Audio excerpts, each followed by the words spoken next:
So there's a difference between Veterans Day and Memorial Day, and a look at social media suggests some people don't know it. CNN tweeted out a challenge for people to not, quote, embarrass themselves by confusing the two. It was retweeted thousands of times. So what is the difference between Memorial Day and Veterans Day? First of all, the May holiday is an older one. According to the U.S. Department of Veterans Affairs, Memorial Day began as Decoration Day in 1868, just 3 years after the Civil War ended. An organization of Union veterans wanted to set aside a day to decorate the graves of the military deceased with flowers.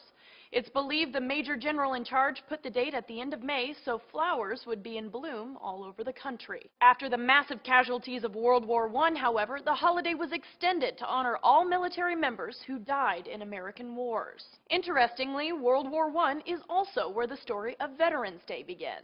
According to the U.S. Department of Veterans Affairs, Veterans Day began as Armistice Day, when on the 11th hour of the 11th day of the 11th month, there was a provisional termination of hostilities between the Allies and Germany. Armistice Day continued to be celebrated with parades and public meetings and a brief suspension of business beginning at 11 a.m.